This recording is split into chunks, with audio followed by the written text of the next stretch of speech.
Neste primeiro episódio da série Sagrado Feminino, falamos sobre a importância de conhecer as nossas linhagens, observar e sentir os nossos ciclos, reconhecer padrões e talvez traumas de antepassados. Sobre inteligências intuitiva, receptiva e cíclica. As diferenças entre os hemisférios direito e esquerdo, novos humanos, graus de consciência e como podemos nos movimentar com mais fluidez. E no meio de todos esses temas, nós nos emocionamos, respiramos, nos olhamos e, através do olhar, buscamos nos acolher. Esta conversa não terminou. Ela seguiu ressoando em nossas mentes, movimentos e ações. Nossa aspiração é que ela siga aí com você, onde quer que esteja, e que aquilo que fizer sentido para você possa transbordar para outras pessoas. E afinal, como podemos preparar o solo?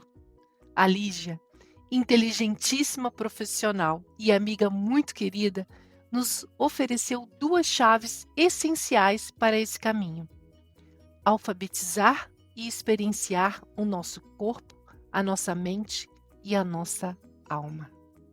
Para conhecer mais sobre Lígia Zottini, ela está entre as 5 estudiosas sobre futuros mais renomadas do Brasil nos últimos anos, segundo a revista HSM Management. É fundadora do Voicers, um ecossistema digital que busca democratizar o acesso às tecnologias e tendências futuras. Promove experiências de futuros por meio de palestras, workshops, treinamentos e curadorias, com foco em novos humanos, novas tecnologias e novos ecossistemas. Atuou por 15 anos na indústria de tecnologia e mais de 20 anos na área de educação. É co-idealizadora dos projetos Novos Humanos, Origens e Crias. Desfrutem deste primeiro episódio e compartilhem conosco nos comentários aquilo que mais tocou vocês.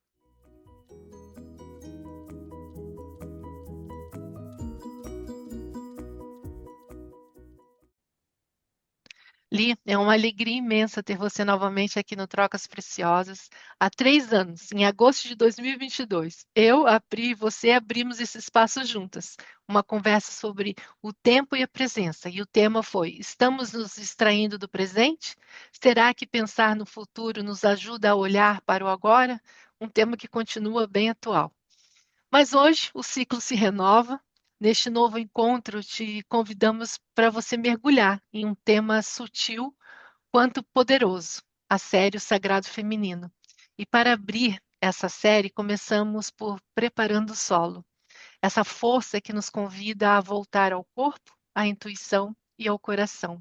Bem-vinda! Ai, que honra estar aqui de novo, num novo ciclo, numa oitava acima dessa linda espiral aqui do Trocas. Uma honra, Adriana, Priscila, muito feliz voltar aqui no campo que vocês criam. Ainda mais com um tema que ele, para mim, é a base sutil de tudo que eu faço.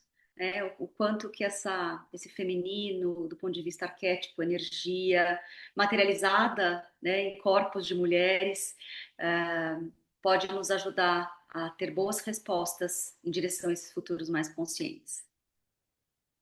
Maravilha, e muito contente por estar aqui novamente com a gente. E eu te pergunto, o que significa sagrado feminino na sua visão?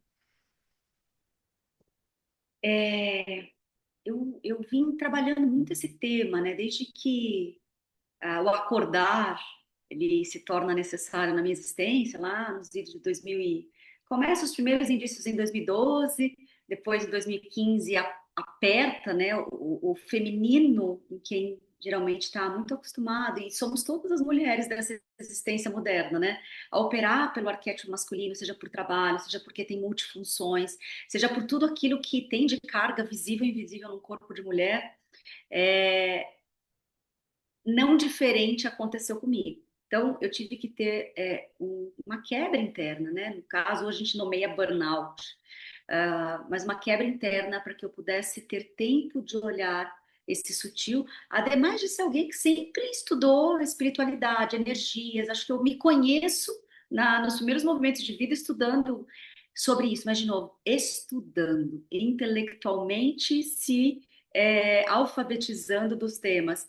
Quando eu chamo de iniciação, né, desse acordar, aconteceu em mim, foi um convite para experienciar esse feminino, experienciar no meu corpo, um corpo que estava adoecido, no físico, no emocional, e nas energias.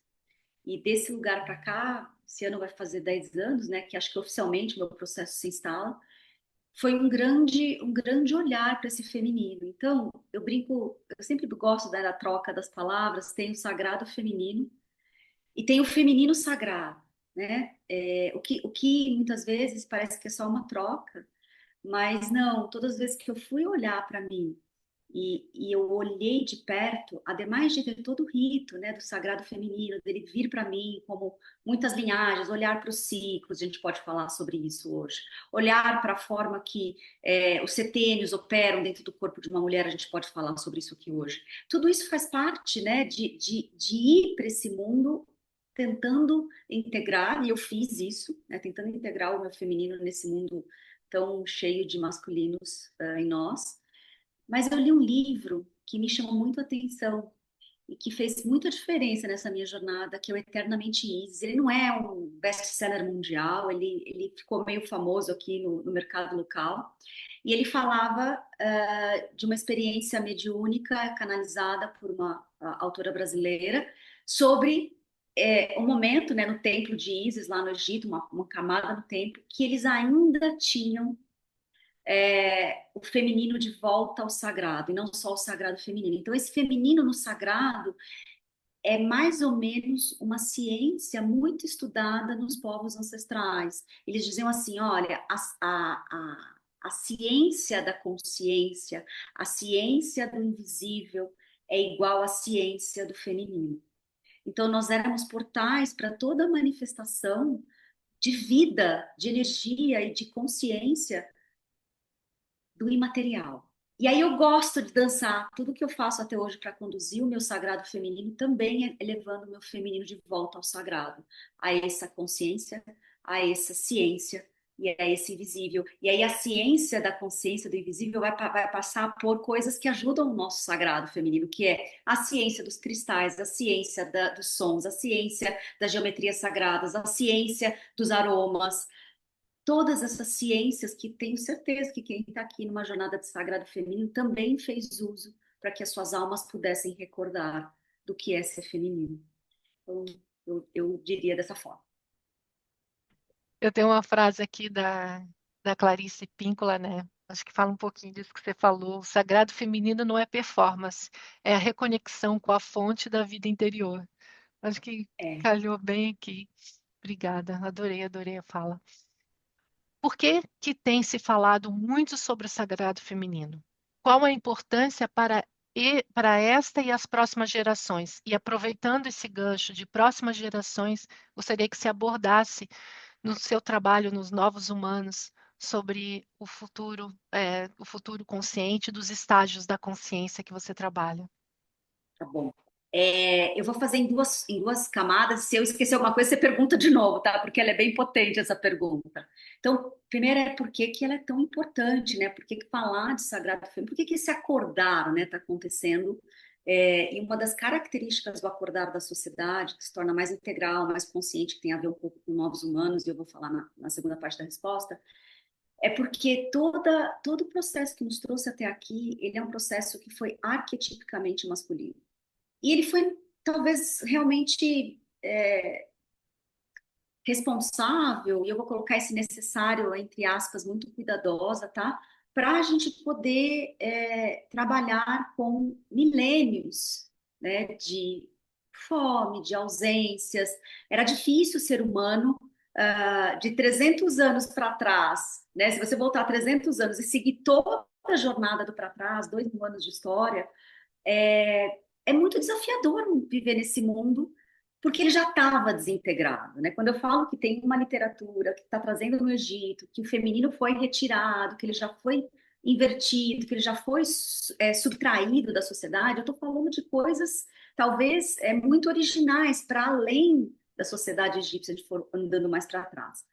Com isso dito, a sociedade ela inverteu, subtraiu e tirou a força do feminino, o equilíbrio que se tinha na sociedade, e ela se tornou masculina. Então, se o mundo era visto pela lente do homem, do masculino e desse comando e controle, o que a gente viu até agora foi uma sociedade que podia evoluir só por uma hélice, né, por um lado. E essa hélice, ela é racional, ela é material, ela é comando, ela é controle, ela é força física e bruta. Então, ela nos trouxe até aqui com todos os desafios que foi subtrair o feminino e com todas as vezes que tentou acertar, foi tentando trazer essa infraestrutura aonde a humanidade não sofresse tanto os intempéries da natureza, os intempéries da falta de suprimentos, e os intempéries mesmo, né, da proteção da belicosa que alguém pudesse vir invadir a sua tribo, a sua cidade, o seu país. Então, com esse disclaimer dito, a hora que a gente tira o feminino da história, a gente tira o balanço saudável da sociedade. Então, por que que ele é tão importante para esses tempos? Porque esses tempos está trazendo tudo aquilo que está faltante, né? Tudo que está ausente na sociedade, as diversidades buscando seus espaços, as mulheres trazendo a sua potência de volta, a liderança tendo que lidar com todas essas camadas de novas consciências, novas formas de existir, fazem parte da missão desse tempo. Se esse tempo precisa trazer que nós somos energia, que nós somos espírito de volta para essa conversa, a gente vai ter que passar por nós somos femininos, e aí não é só gênero, ele é em todos os seres viventes, porque a gente tem essa energia, esse arquétipo dentro de cada ser vivente. É fato que dentro de um corpo biologicamente de mulher, né, ele vem com a potência do fato de nós sermos um ser, né, que tem macho e fêmea, né, uma raça que tem macho e fêmea. Mas isso não quer dizer que nós não tenhamos o masculino dentro da gente se você é um corpo de mulher, e não quer dizer que um corpo de homem não tenha o feminino. Mas o importante desses tempos de trazer tudo isso, ele tem tantas camadas, mas no meu trabalho, eu trago que a importância dos tempos agora de trazer o arquétipo feminino para todos os seres, e é dentro do Female Movement, né? Eu faço um movimento de trazer o feminino enquanto arquétipo desde 2022, que é exatamente olhando para as máquinas, né? Em os últimos 3 anos, em 22 ainda o GPT não estava entre nós como ele está agora, né? As IAs generativas não estavam. Mas quando eu olhava para a potencialidade dessa tecnologia, no meu chapéu de alguém que estuda tecnologia, eu sabia que o que os laboratórios estavam fazendo é que a máquina estava sendo criada à imagem e semelhança do hemisfério esquerdo humano, que é o lógico, que é o simbólico, que é o comando, o controle, a parte toda que é a previsibilidade. Isso é arquetipicamente masculino. Isso trouxe progresso nos últimos 50 anos, trouxe organização, isso trouxe industrialização e trouxe tudo o que foi possível criar a partir disso até agora. E a gente, só que eles fazem isso em segundos, né? Essas máquinas fazem em segundos, o cérebro humano leva horas, dias, meses. E a gente só vai perder para essa máquina, porque a hora que essa máquina estiver dentro de um computador quântico, a hora que essa máquina estiver em realidades imersivas, internet 3D, a gente vai perder mais rapidamente do que a gente já perde hoje com só uma tecnologia madura. Quando você vai, né, para o hemisfério direito do cérebro, aí você começa a perceber o que nos faz humano e o que nos difere da máquina, que é o hemisfério direito, ele lidera a parte intuitiva, criativa de verdade, sensorial, a parte artística, e se Deus conversa com você e você conversa com Deus, né? Provavelmente é pelo hemisfério direito que esses seres vão fazer a parte deles na comunicação. Então, isso é arquetipicamente feminino, né? É um cérebro que tem essa capacidade de conversar com o vizinho. Então, é por isso que ele é tão importante nesses tempos, Adri. Eu vou dar uma parada aqui para que vocês tragam um pouco dessa conversa, e aí eu sigo para a segunda parte da resposta.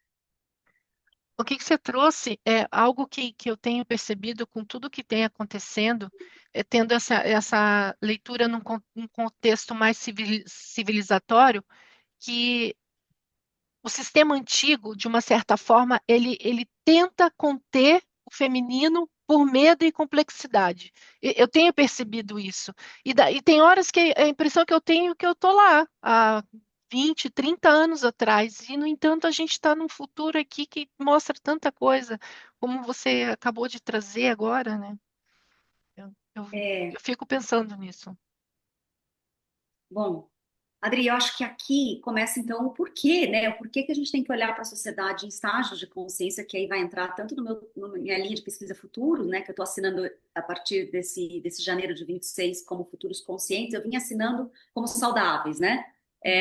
Mas eu acho que ela é apropriada eu trazer conscientes, porque eu venho cada vez mais me aprofundando na matriz, que é a espiral dinâmica do Ken Wilber, do Don Beck, e que nos ajuda a ver a sociedade em camadas mesmo de valores, sistemas de valores e conjuntos de necessidades. E a hora que a gente trouxe isso para aplicar nos cenários de futuros que eu acabo trabalhando, né, em novos humanos, e também na parte de futuros, né, que é todas as indústrias da sociedade e todas as principais camadas de relação humana. Então, futuros trabalha esse estágio de consciência por indústria, e Novos Humanos trabalha por uma relação entre tecnologia que libera tempo, trabalho que precisa ser mais flexível para a gente poder ter mais tempo para as outras identidades humanas aparecerem, né? A gente não consegue se autoconhecer espremido toda noite e em 2 dias de final de semana, então precisa ter outras formas de flexibilidade, que não é só home office e office, a gente ainda vai ter que inventar isso, assim como a gente vai inventar os usos com as novas tecnologias,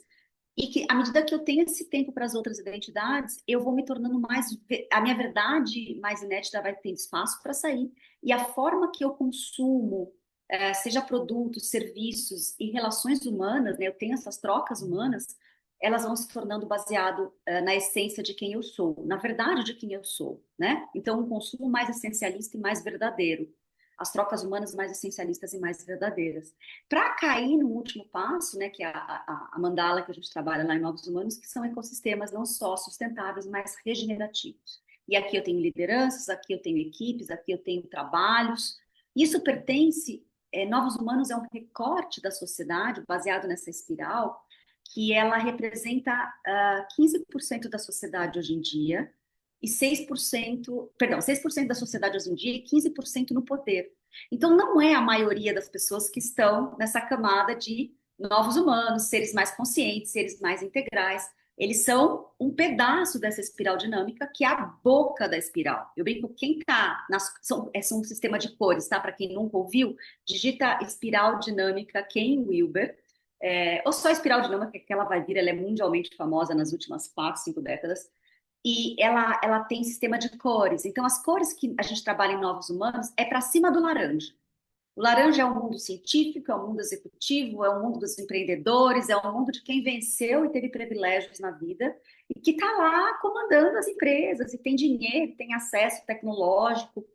Só que ele não dá para as pessoas o acesso da consciência. Esse movimento, dinheiro, acesso, privilégio, ele vai chegar a você nesse meio da espiral.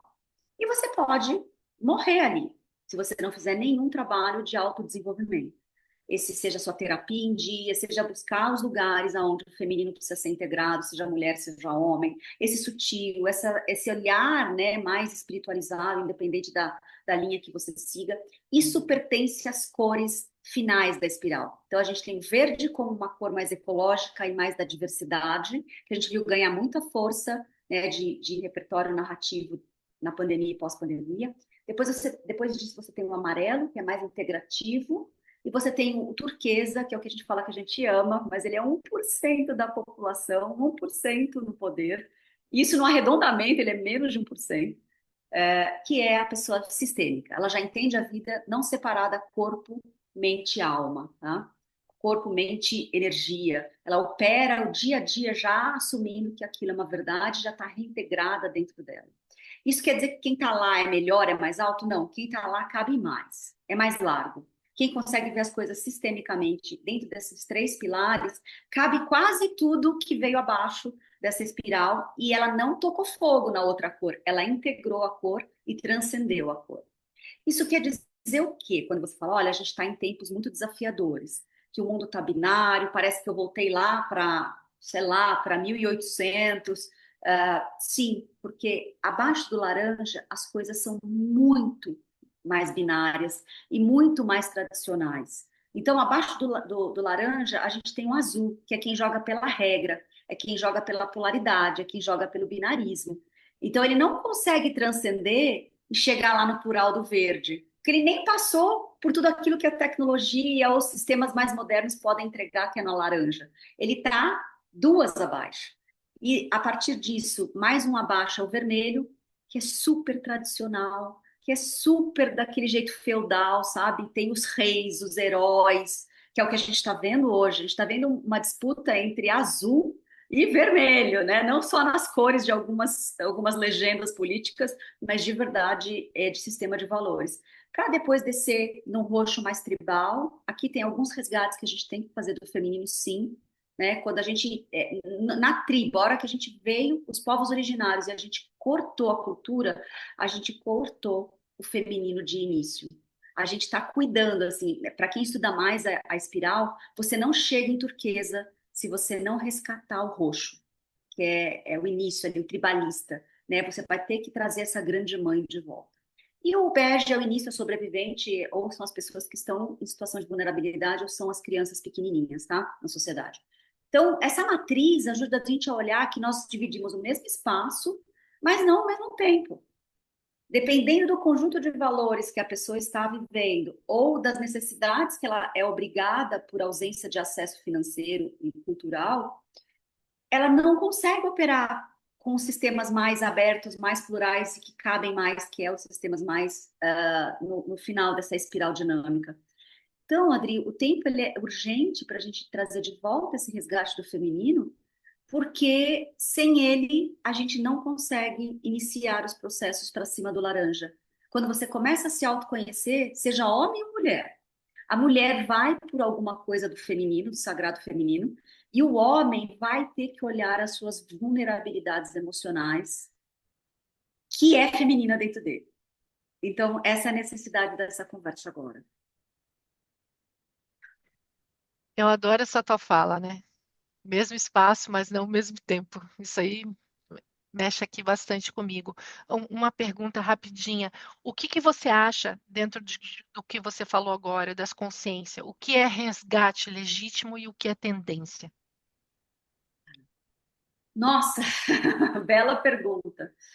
Então, para estruturar um pouco mais na cabeça das pessoas, essa espiral eu posso aplicar para qualquer coisa, mas a nossa conversa aqui é de sagrado feminino, tá? Então, eu vou tentar alocar esse feminino nesses estágios de consciência para entender o que é importante. As pessoas, elas não conseguem resgatar tudo, elas conseguem resgatar o próximo passo. Então, quando eu falo de feminino, e eu estou falando das mulheres, e não à toa, e não diferente, a tendência que a gente tem agora, ela não é desconectada com a tendência tecnológica. Por que que as mulheres são as que mais estão nos cursos de desenvolvimento pessoal, de propósito, de mentorias, de olhar para si? As mulheres fazem mais terapias do que os homens, são estatísticas. Quem trabalha com desenvolvimento humano na sua sala são 80% mulheres, 20% homens, na melhor das hipóteses, quando não é 100% mulher, entendeu? Todo esse resgate de fazer terapia, de buscar autoconhecimento, de propósito, isso está, nos últimos 10, 15 anos, sendo capitaneado pelas mulheres ou pelos corpos que se identificam com mais feminino dentro, tá? Mais femininos. E dessa jornada muito potente das mulheres estarem trazendo isso, elas estão refletindo em várias áreas da sociedade. Então, elas estão criando as suas crianças de forma diferente. Então, tem toda uma revolução na nova parentalidade, que é liderada pelas mulheres dentro das suas casas. A vasta maioria são elas que trazem para os parceiros ou para o pai efetivo da criança, mesmo que não seja um parceiro, que tem uma nova forma de criar essa criança que é com mais respeito de base. Eu tenho um podcast que eu lancei agora recentemente que chama Crias, que ele vai conversar com tudo o que eu já faço para futuros conscientes. Não tem como desconectar educação respeitosa com movimentos de sagrado feminino, de feminino sendo colocado na sociedade de volta, que não tem como desconectar de origens, que é resgatar toda esse ancestral para a atualidade, e não tem como desconectar em futuros tecnológicos saudáveis. Então, são todas as linhas de pesquisa que eu transformo em podcast para as pessoas poderem ter repertório de uma mesma história. A gente precisa subir consciência da raça humana. Não pode ter tanta gente no paradigma laranja que é mais ou menos 35% da sociedade média mundo. Não pode ter tanta gente ainda no azul, que é mais ou menos 20% da sociedade mundo, e não pode ter tanta gente no vermelho, que ainda é 10 a 15% da sociedade, tá? E países como o Brasil, a gente tem uma taxa maior tribalista ainda, por conta da vulnerabilidade. E, de novo, não é que eu estou falando que o ancestral, que quem está na tribo, não são os indígenas, não são os povos originários. É a camada de tempo ancestral que é quase milênios atrás. A gente precisa integrar tudo isso para operar acima do laranja. O verde está aqui, os povos originários. Então, tem povo originário aqui em verde, sabe? É só para a gente deixar claro isso. E aí, se eu olhar para o feminino, fazendo essa revolução na matriz consciencial, a gente está vendo as mulheres sendo curadas de traumas muito ancestrais em linhagens das suas próprias antepassados, né, as suas mulheres da sua linhagem. A gente vem elas trazendo voz no mercado de trabalho. Eu não quero liderar como homem, eu não sou homem. Um corpo de mulher que tem que, no mundo corporativo, ser altamente masculinizada, é um corpo que vai sofrer muito mais, porque a gente não tem testosterona na mesma quantidade que os homens têm. O nosso corpo é cíclico de outras formas, entendeu? Que não o deles. Então, elas buscando espaço para poder fazer a alfabetização cíclica dos corpos corporativos. A gente tem as mães criando seus filhos com mais respeito. E essa é a revolução, porque é uma reengenharia civilizatória. Eu adorei que você já trouxe esse termo aqui. A gente está silenciosamente, e muitas vezes não tão silenciosamente, falando: não dá, não cabe mais, nós não somos homens. E nós não somos só um arquétipo, entendeu? Nós não somos só homens e nós não temos só um arquétipo dentro da gente, só uma energia. A gente precisa integrar o outro gênero na sociedade, aí movimentos que trazem, né, a mulher como, de novo, integral, integrada nessa sociedade, são muito necessários, e os movimentos que falam: olha, a energia em cada um dos seres viventes precisa viver o arquétipo e a energia feminina, porque senão a gente não vai conseguir trazer o próximo passo. Vai ficar todo mundo parado aqui. E quem já está conseguindo, que é esses 15% na sociedade, 6% no poder, é que estão trazendo novas realidades para a existência. Então, isso é aplicável, novas escolas, novas formas de liderança, novas empresas, novos paradigmas educacionais, novas formas de curar pessoas emocionalmente, energeticamente, fisicamente, novas medicinas, novo tudo, nova engenharia, nova arquitetura.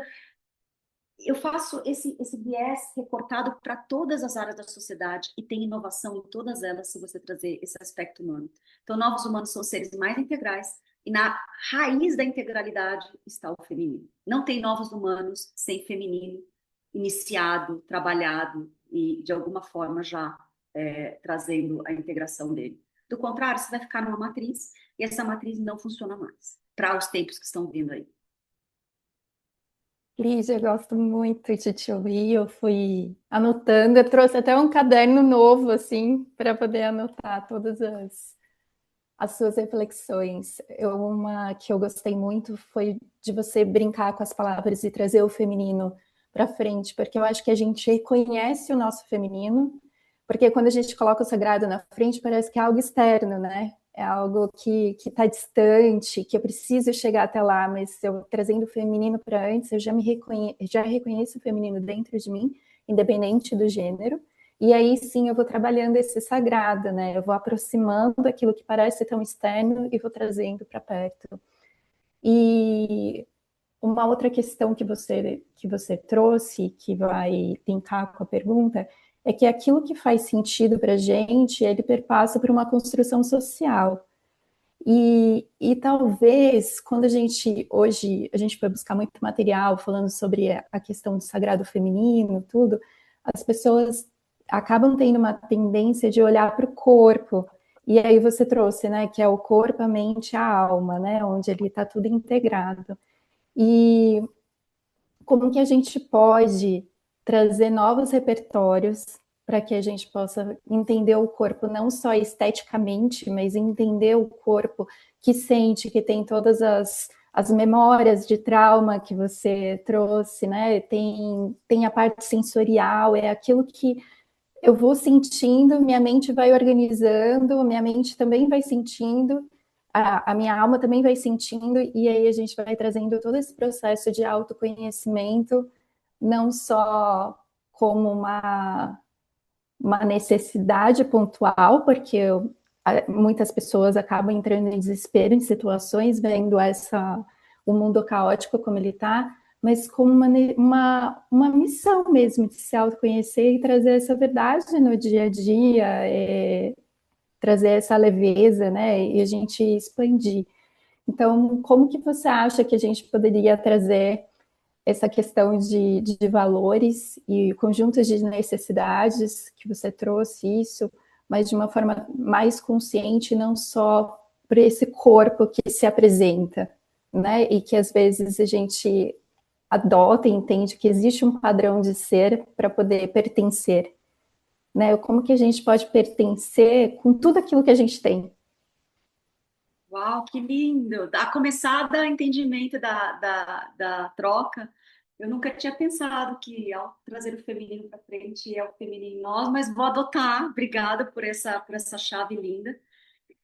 Nossa, é uma jornada enorme a gente entender o feminino para além do que está acontecendo com o nosso corpo.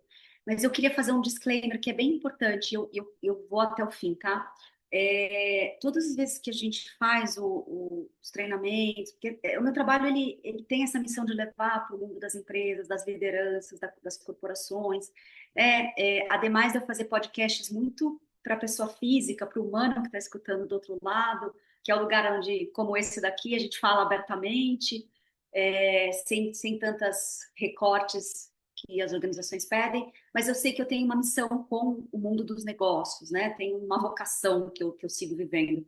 Então, quando eu vou falar para eles que o movimento integral feminino enquanto arquétipo e energia, ele tem três grandes pilares, né? Ele tem o pilar da intuição, e aí a gente faz com três, ele nasce originalmente com três mulheres, né? Eu, a Tânia Zacarias, que é a minha parceira e sócia no Novos Humanos, e a Fabíola Carvalho, que é a nossa terceira female, e eu cuido do pilar intuição, né? O que é intuição de forma para além do energético, do espiritual e do místico, que muitas vezes as pessoas colocam, ou então como né, um gut feeling, só algo que é instinto, ela é também.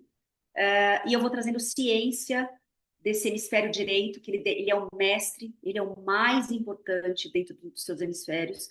E tem um autor que eu conto lá no meu TEDx Unicamp, né, que foi o meu último, que eles pediram para responder por que a gente tem que habitar o nosso hemisfério direito.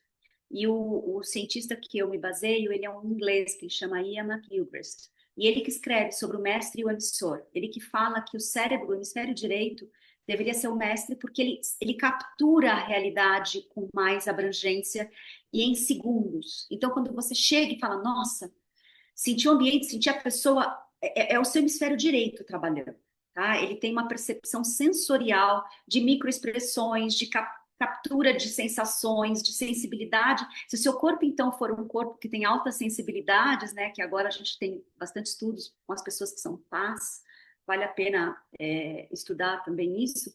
Então, o seu corpo ele é uma antena mais sintonizada ainda, porque ele captura com muito mais rapidez sons, visões, cores, aromas. Nossa, você é um super radar e você transforma isso em resposta de conhecimento imediato. Então, o hemisfério direito ele é muito importante porque a gente vai viver daqui para frente. E é por isso que eu tento trazer em linguagem neurológica, né? E ele fala que esse cérebro é o mestre e que o esquerdo é o emissário. Ele é só aquele que vai pôr em voz, em linguagem, em símbolo. Depois que você sentiu, aí é onde você vai lá e vai trazer o racional para cima daquela percepção. O oposto não deveria ser o real, mas é o que aconteceu depois do pós-guerra, né? A gente deu muita ênfase ao hemisfério esquerdo e a gente ficou muito tecnológico e científico e nem um pouco intuitivo e artístico. Né? Os humanos até são desencorajados a exercitar suas artes, quem dirá trabalhar na arte ou com arte, e muito pouco essa casa da intuição ficou jogada a um negócio que as mães têm, as mulheres têm, e isso nem é importante. E ele pede muito esse resgate, né, entre o lógico e o intuitivo, entre o artístico e o racional, o tecnológico. Então, com isso dito, eu acho que tem essa, capacidade na gente de perceber o quanto eu permito que esse hemisfério direito esteja no meu dia, né? E as minhas dicas são: você tem que calar o cabeção, né? O esquerdo. Ele fala com você o tempo todo. Quais são formas de viver o seu direito? Tem várias, mas geralmente é movendo o corpo. E para gente que são os profissionais da cabeça e dos dedinhos, não é cabeça e não é dedinho, gente. Então, como é que funciona para mim? Eu gosto de caminhar, eu gosto de correr, eu gosto de meditar. Agora que eu estou no breathwork, né, nesse trabalho de respiração, eu gosto de respirar. Eu gosto de aromas, então eu trabalho com óleos essenciais. Eu gosto de escaldapé. Eu gosto de banho quente, isso também serve, porque ele desliga, né? O banho quente, ele desliga o cabeção.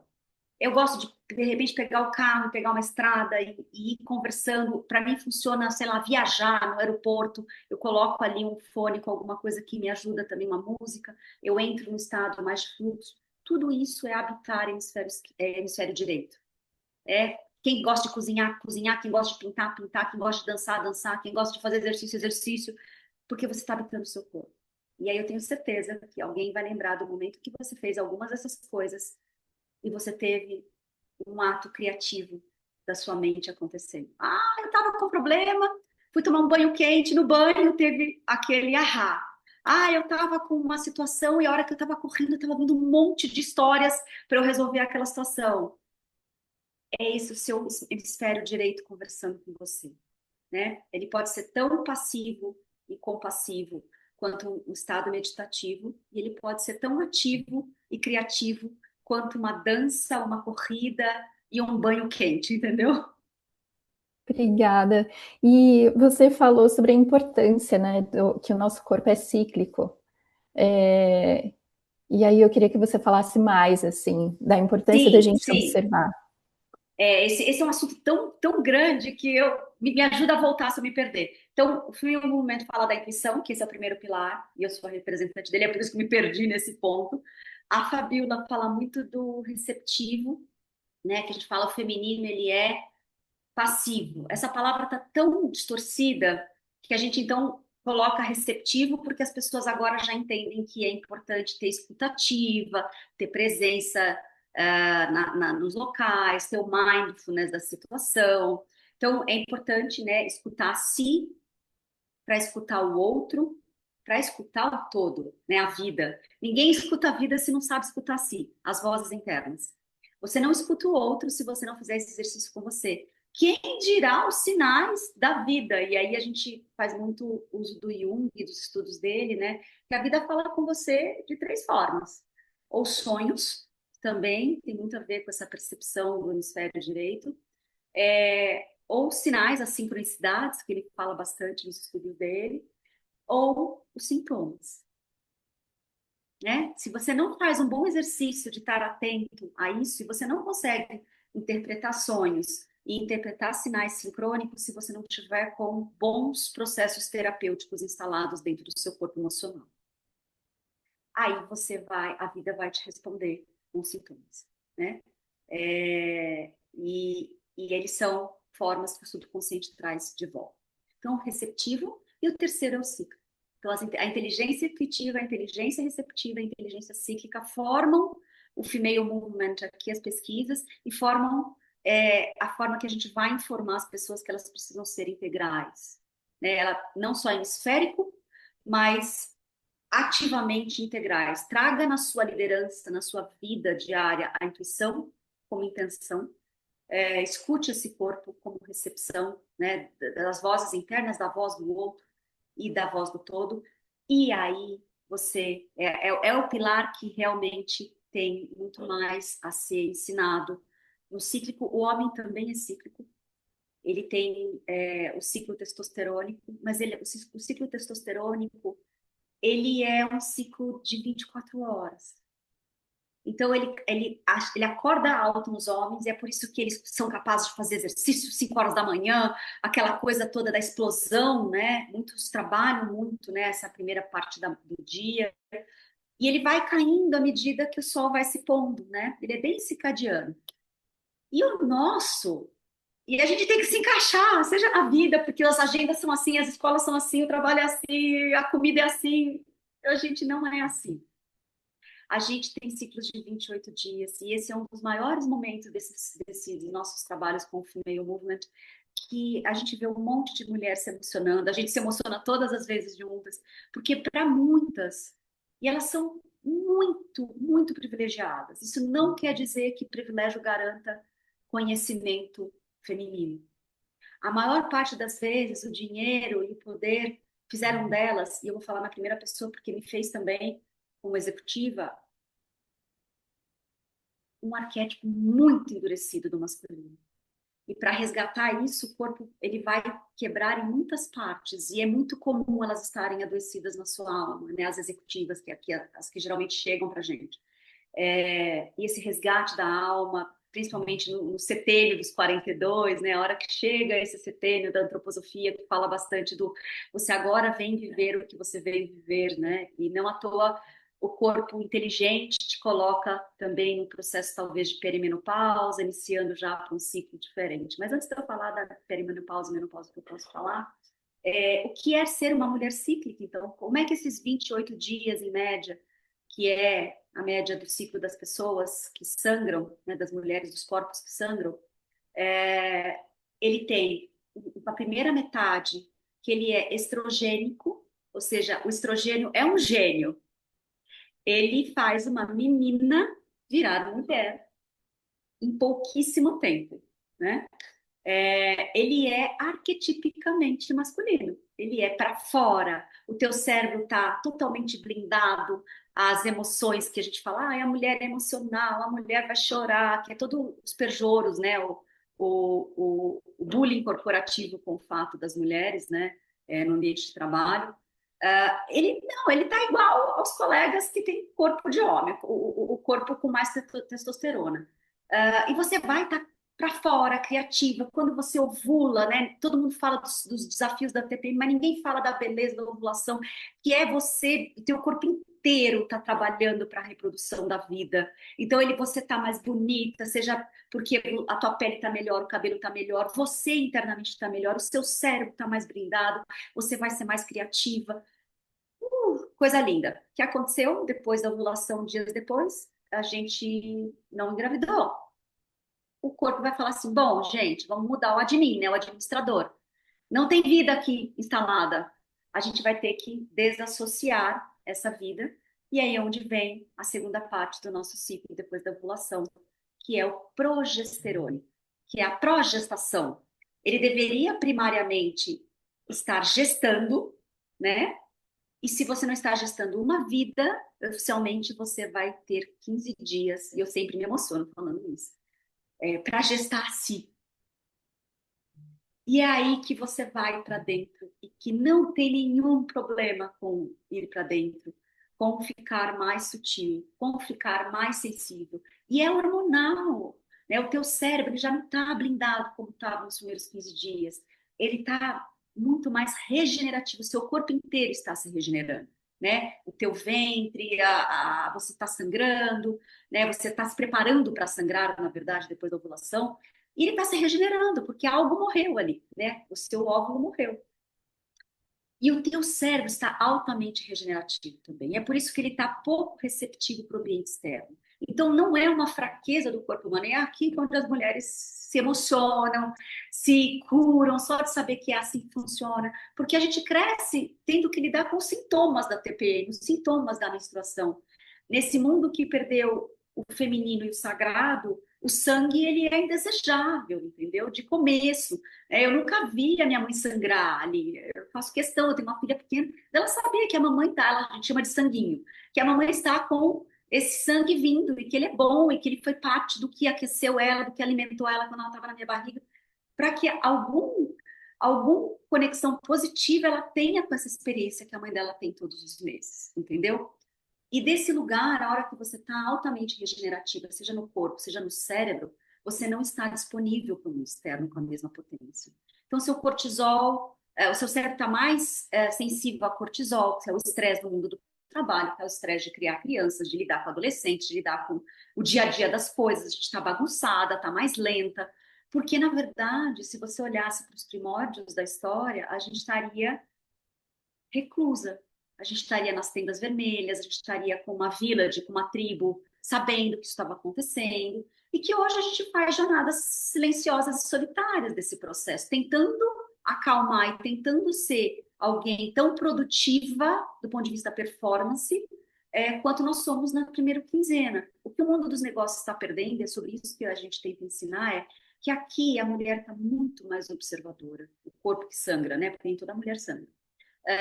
Está muito mais observador, está muito mais intuitivo, está muito mais capaz de ler aquilo que está no invisível, nas entrelinhas, as relações humanas. Então, esse profissional, essa profissional, ela poderia estar sendo melhor alocada para ser o observador de uma reunião, para ser alguém que está gerando um processo de perceber o outro nos times, coisa que a gente não faz, né? Então, o que a gente consegue hoje com as empresas é alfabetizar, saber que a mulher está nesse período. Muitas empresas hoje já têm a licença menstrual, porque muitas sentem dores violentas nesse processo, e elas geralmente estão conectadas com o trabalho que elas precisam fazer ainda no feminino, né? Todo o trabalho, toda doença de ventre tem uma lição, né? Um sintoma implícito a ser trabalhado, né? Nesse feminino que está pedindo para vir na integração. E muitas empresas até fazem coisas pequenas, como quem usa lá, sei lá, os comunicadores internos, você coloca lá no Slack, ou seja qual for, o vermelhinho, sabe, no botão ali, não é o Do Not Disturb. Eu tô vermelhinha hoje. E quando você está com todos alfabetizados, mulheres e homens, que é o que a gente faz no ambiente corporativo, são só 3 dias no mês, né? 3 a 5 dias, dependendo Mas os 3 primeiros dias são realmente que você vai para o mundo para dentro, né?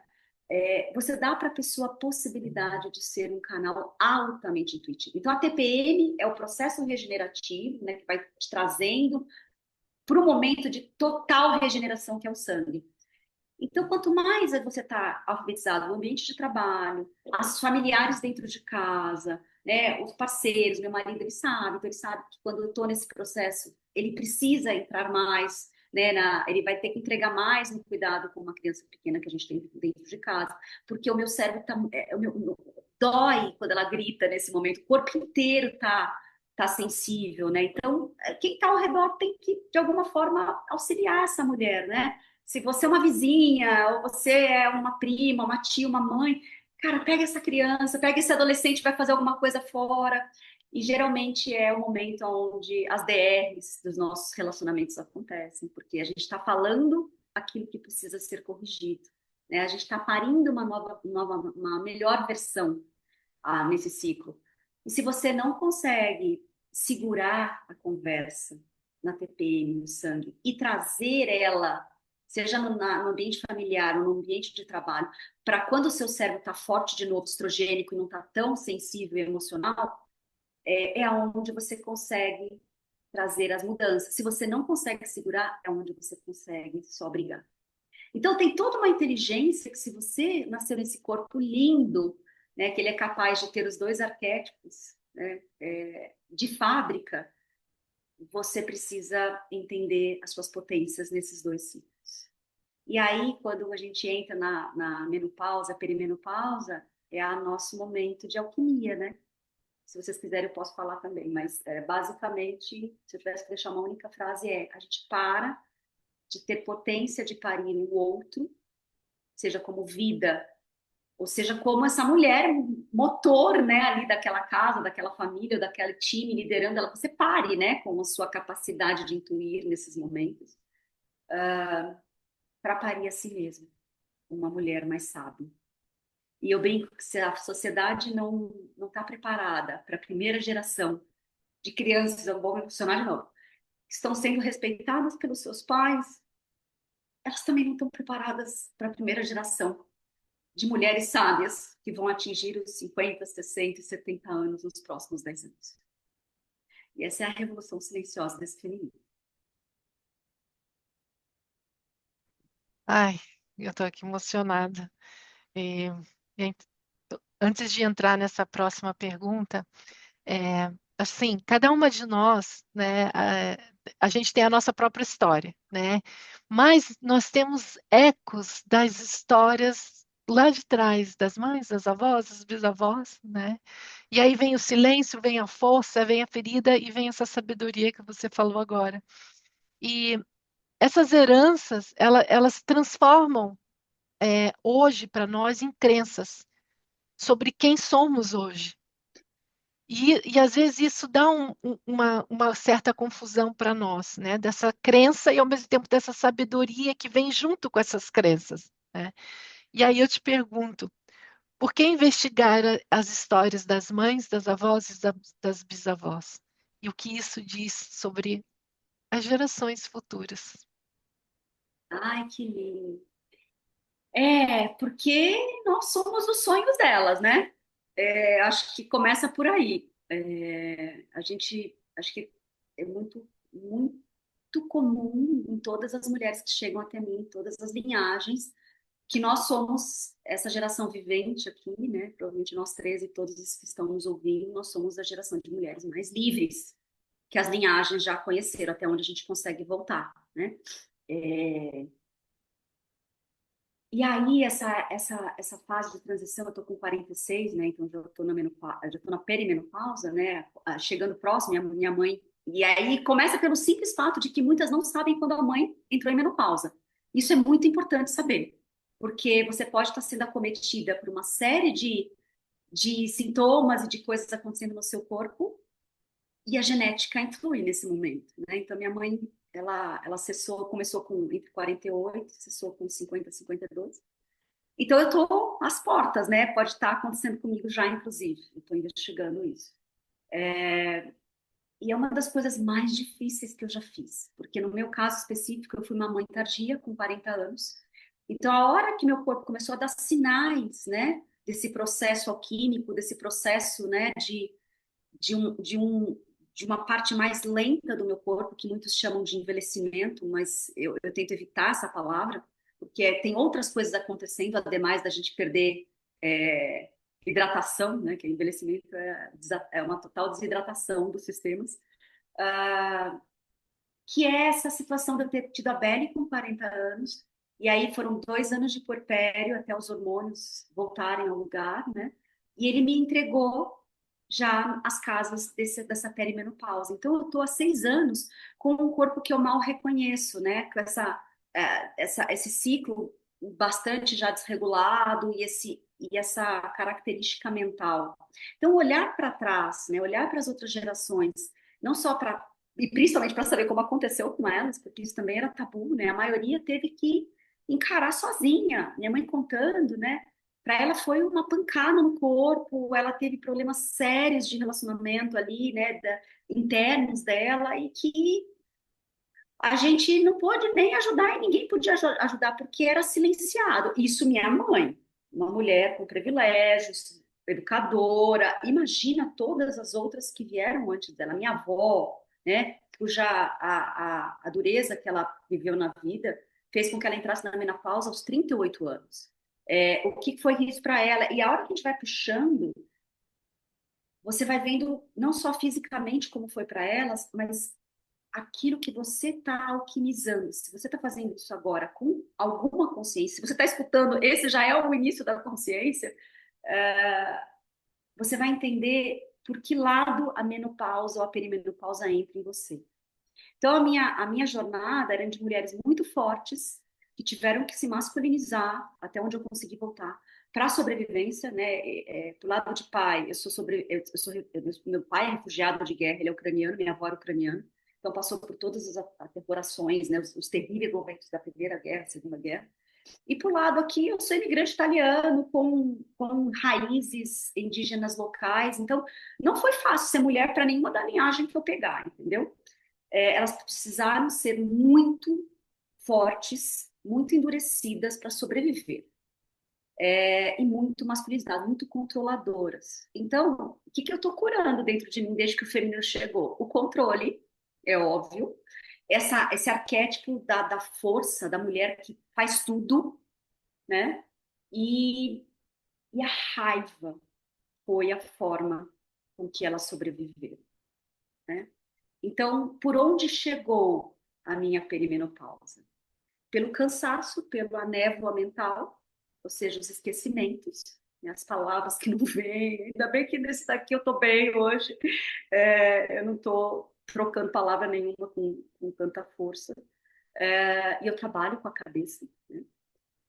E a raiva, porque o medo, quando eu burnoutei porque eu tinha medo extremo.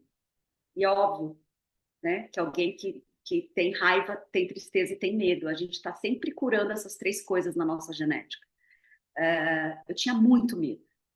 E eu fiz um bom trabalho, né, a hora que eu acordei com esse feminino, do que era esse medo traumático ancestral. Medo do quê? Ah, de ficar sem dinheiro, de ficar sem trabalho, de ficar sem parceiro. Eram tantos medos que eu acordava todos os dias com medo, né, e a ansiedade fazia parte da minha existência. Eu consegui fazer um bom trabalho, né, de terapia, de autoconhecimento, de bons profissionais, de boas conversas, de boas curas, para que o medo não fosse por onde a perimenopausa se instalasse, porque era muito possível, porque o que mais elas sentiram foi medo. Mas eu não tinha acessado a raiva, não tinha acessado a raiva ainda, né? E toda mulher com muita força tem muita raiva. E como eu aprendi, atrás de toda raiva tem profunda tristeza, atrás de profunda tristeza vai vir raiva. E é sobre isso, né? A perimenopausa, ela vem no meu corpo, alquimizando toda essa herança, que parte dela se instalou nessa vida mesmo, né? Pelas minhas próprias ações. Mas se eu tivesse que dizer se o que as mães são na vida de cada criança, e a minha não foi diferente, elas são as guardiãs dos traumas, né? O que é a primeira infância, se não a possibilidade de estar com as mães, né? E essa figura, se você teve ela na sua vida, a figura que representou ela na sua vida, ela foi a guardiã dos meus traumas, porque a criança está com a gente o tempo todo, e não só fisicamente, ela está no nosso corpo. São os nossos corpos sutis que estão com essa criança. E a Belle sente tudo que eu senti, né, nesses anos todos. Então, elas já vêm nessa jornada, elas escolhem o pai e a mãe, sabendo de toda a potência infraestrutural de matéria, de toda a jornada emocional que elas vão ter que lidar, e toda essa camada energética que elas vão receber. E até os 7 anos, né, que esses grandes traumas, esses traumas originais, são instalados. Então, eu gosto de fazer essa correlação entre os traumas instalados, que são escolas iniciáticas para o resto da vida, né? Você vai ter que acessar cada um deles. Esses traumas vêm de onde? Provavelmente dos traumas que a minha mãe recebeu nos primeiros 7 anos dela, que a mãe dela recebeu e que o outro recebeu, e que vem de todo mundo, né? E aí a figura do pai no segundo sepênio, quais são os traumas que ele vai colocar naquela adolescente, e óbvio que tudo dança em todos os anos, mas só para ficar fácil das pessoas entenderem. Então, essa é a beleza desses tempos. Adri, Priscila, nós estamos sem mapa, uma geração corajosa pra caramba de descer nessa terra para ser adulto nesse tempo, onde não tem mapa claro, onde a gente teve que reinventar todas as profissões, né? O que era ser psicólogo, o que era ser professor, o que era ser mãe, o que era ser parceiro, o que era... Tudo foi ganhando uma camada mais sutil, enquanto e porque a gente crescia, para que esses seres pudessem vir para a Terra e a gente ir de geração em geração podendo ter mais seres mais maduros. A Belle não vai ser alguém porque ela está recebendo uma educação neurocompatível, respeitosa. E amor, estrutura, e acesso, e privilégios. Eu gosto de acreditar que existe também um ganho dessa alma, né? Ela está recebendo tudo isso porque era a jornada que essa alma na Terra tinha nesse momento, porque a gente vai ter que acelerar um monte de coisa, né? A partir do momento que a gente entregar ela para a sociedade com o terceiro CP. Desde que a gente começou a elaborar toda essa série, eu tenho olhado muito, né, para a questão do sagrado feminino da minha família. E algo que me chamou a atenção, que eu passei a infância com a avó materna e a adolescência, fase adulta, com a avó paterna. Mas me identifico mais com a paterna. Eu acho muito interessante isso. Mas, ao mesmo tempo, eu tenho investigado esse invisível delas, né? Esse invisível que estão ali com elas, mesmo tendo já partido, mas que está em mim, né? E minha mãe ainda também está viva. Então, eu tenho investigado muito isso, e a investigação tem ido por caminhos bem interessantes. Obrigada. Lígia, uma coisa que você falou sobre essa questão dos ciclos, né? A questão do sangue e tudo. E eu acho que dentro desse inconsciente coletivo está muito relacionado à vergonha, né? Como que vocês têm trabalhado essa questão da vergonha, do medo, de aparecer que eu estou no meu processo, no meu período, né? Onde eu estou mais introspectiva e ainda assim o medo de alguma coisa aparecer ou vão notar. Depois, quando a gente entra na fase da menopausa, os calores, e aí entra o medo também, de novo, essa questão da vergonha. Como que vocês têm trabalhado essa questão da vergonha, assim, com as mulheres? E essa é uma pergunta muito necessária, né? Não tem nenhuma outra forma de integrar se não é alfabetizando dessas coisas, né? Primeiro é normalizando, falar isso abertamente em todos os fóruns, em todas as possibilidades, né? Das crianças dentro de casa, das pessoas ao redor. Então, toda oportunidade que eu tenho, eu alfabetizo com coisas pequenas, por exemplo. É, eu abro algumas reuniões dizendo, olha, a gente aqui trabalha com alfabetização cíclica, o meu cérebro ele está numa condição neurodivergente hoje, aí a pessoa já fala, bom, vai vir com alguma dessas que a gente conhece agora. Eu falo, não, eu estou no minha TPM, então o meu cérebro ele está mais vulnerável. Então me desculpe se eu errar, se eu trocar palavras, se eu perder algum raciocínio aqui, isso quando os ambientes já estão mais propícios a isso. Em casa é a mesma coisa, né? Eu sempre lembro todo mundo no momento cíclico que eu estou. Dentro da minha empresa, com a empresa da minha sócia, com outras parcerias de trabalho, todo mundo é alfabetizado, então a gente abre reuniões dizendo, olha, Tânia, eu estou hoje aqui há um dia de sangrar, então eu sou a pessoa do portal da intuição e, por favor, se você não tiver nesse ciclo, nesse momento do ciclo, faça a parte prática da coisa, e tem meses que nós estamos desincronizadas e funciona bem, e tem meses que nós estamos sincronizadas, tá as duas na mesma condição, a gente tenta ajustar as agendas para fora disso. Não tem outra forma de normalizar se não trazer para o mundo prático, né? E aí a gente vai contando para as pessoas, né? Desde do sobrinho que faz uma piada porque ele recebeu como piada e está passando aí as gerações que a tia tá de TPM. E eu falo, filho, vem cá, deixa eu te contar, né? Isso não é gentil você falar. Então, até mesmo as pessoas ao redor que nunca souberam. Eu sempre sou aquela que tenta utilizar de forma respeitosa uma oportunidade de perceber que alguém não sabe para deixá-la saber. E é isso, quando a gente vai para os treinamentos onde os homens estão, eles saem tão gratos, porque se ele não sangra, ele tem alguém que sangra muito perto dele, seja uma filha, uma mãe, uma parceira, uma prima, uma irmã.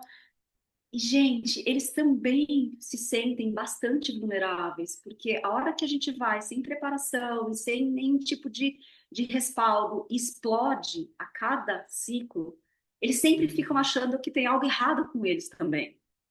Porque está todo mundo dançando nesse profundo não saber.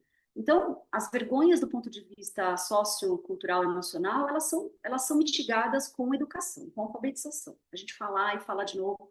A Tânia é a pessoa que lidera esse pilar dentro de Female, né? E ela é uma grande estudiosa dos ciclos, ela tem um TEDx Woman, que chama isso, então é só entrar nas mídias da Tânia e ela vai falar por um pouco, né, da jornada dela ali, ela é uma grande referência nessa história. E do ponto de vista físico, aquilo que vendem para a gente nos propagandas de absorvente é irreal.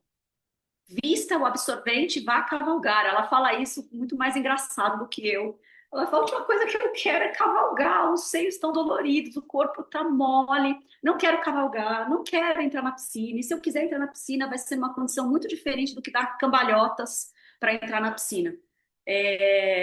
Então, tem um momento ali, né, dessa introspecção, desse lugar de acolhimento e recolhimento, que o corpo não quer se mover. Ele está muito mais para tomar um chá, para fazer uma comida gostosa, para um lugar de recolher e acolher, do que de estar para fora, né? Isso é bem importante, a gente faz parte da alfabetização. E, eventualmente, se acontecer, como é que a gente educa as nossas jovens, né, que estão menos cientes sobre isso? Eu acho que os ritos de passagem são bem importantes.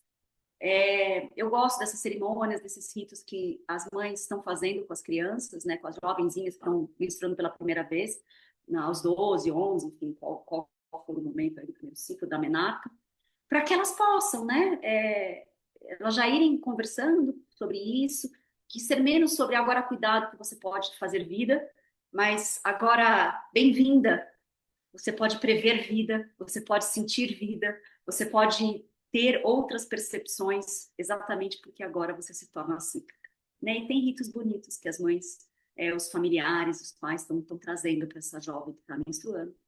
E para os meninos, e eventualmente acontece porque falta experiência mesmo na troca do absorvente, na primeira vez que acontecer. Então, isso também precisa ser educado para as mães de meninos, né? Se isso acontecer ao redor e uma coleguinha acontecer perto de você, seja aquele que vai avisá-la, né? Empresta a blusa, ou pede para pôr a blusa, avisa com carinho. Eu acho que, de novo, eu me emociono. Ser o menino que vai acolher e não vai apontar, já vai fazer uma cura enorme para tudo que está acontecendo. E quanto mais a gente vai ficando à vontade, né, e nos alfabetizando, aumentando o nosso repertório emocional e de entendimento também do nosso corpo, mas a gente vai ficando à vontade, assim, para falar com as próximas gerações, né? O quanto que Exatamente. isso é importante, assim, porque às vezes a gente se direciona que os nossos filhos precisam saber, mas quanto mais a gente fica à vontade, é que nem você contou uma história bonita, né? Tipo, quando sua filha vê o sanguinho, tipo, ela já sabe que aquilo é vida, assim, né? Não é algo sujo, tudo. Então, Não, quanto mais à vontade você fica, mais ela também vai ficando à vontade, porque eles vão ressoando naquilo que a gente vai passando, vai sentindo, vai compreendendo. exatamente. Eu acho que a gente já, né, dá para respeitar o seu Então, tempo. tempo, é. Queria, em nome do Trocas Preciosas, agradecer. Sempre uma alegria trocar com você, o quanto que a gente aprende, o quanto seu trabalho é belíssimo, assim, de compartilhar para as pessoas, entrar em mundos, né? Quando a gente fala mundo corporativo, ainda parece muito sólido, muito mais enrijecido, mas eu percebo que vocês têm trabalhado uma linguagem assim acolhedora, onde as pessoas, opa, eu quero ouvir. Então, o quanto que isso é importante, assim, a gente atuar não só no campo físico que a gente está compartilhando informação, mas a gente entrar nesses espaços onde as pessoas convivem, né, passam a maior parte do seu tempo dentro do mundo corporativo, e quanto mais eles se conhecerem, mais eles levam esse acolhimento para outros espaços. Então, parabéns, assim, pelo seu trabalho e obrigada mais uma vez, assim, por estar aqui conosco, é sempre uma alegria.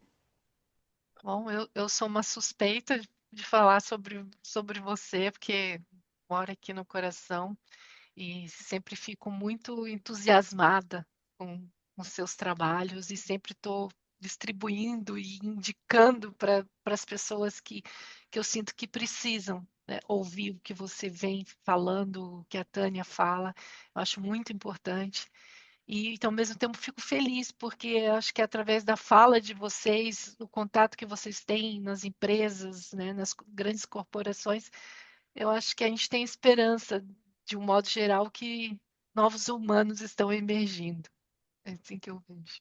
Obrigada. É uma honra enorme, Adri, minha irmã de coração e alma. E uma honra estar aqui nesse espaço que vocês criam, e assim que é um espaço que me permitam ser mais integral possível. Tudo que eu contei, ele teve uma dimensão mesmo de trazer o melhor dessa nosso feminino, nosso sagrado. É importante a gente dizer que não é simples ser a primeira geração a estar, né, trabalhando com tanto milenarismo. Então, tem desafios imensos nos corpos e nas almas. Não é simples criar crianças de forma respeitosa, não é simples trazer adolescentes para um processo de pertencimento, mesmo quando eles não querem pertencer perto dos seus pais, mesmo quando a criança está gritando enlouquecidamente no seu período de TPM. Tudo isso faz parte de uma arquitetura civilizatória amorosa sendo instalada. E ela vai ter efeito no tempo. É isso que eu acredito. É a hora que a gente faz essa arquitetura amorosa dos bebês nos nossos colos, das crianças nas nossas mesas, dos adolescentes que buscam a sua própria individuação, né, até os 21 anos, e a gente fizer isso o máximo respeitoso possível, que é difícil, vai ter dias que você vai estar com raiva, vai ter dias que você vai gritar, e vai ter dias que você vai chorar, e vai ter dias que vai ter medo, mas ainda assim, não é sobre não entrar nesse tipo de experiência, é sobre, de fato, saber que você tem como sair delas, com mais potência, com mais frequência e com outra velocidade que talvez as que vieram antes da gente. Essa é a beleza desses tempos, mas eles não são dos mais fáceis, eles são dos mais profundos, das alturas internas sendo testadas. E é isso que eu acredito. Quanto mais a gente falar, mais a gente vai estar populando corações e mentes com cenários corretos, já que a gente vive tempos com tantos cenários desafiadores populando as nossas mentes. Esse é um espaço para se preservar, porque vocês populam corações e mentes de forma potente. Obrigada. Obrigada.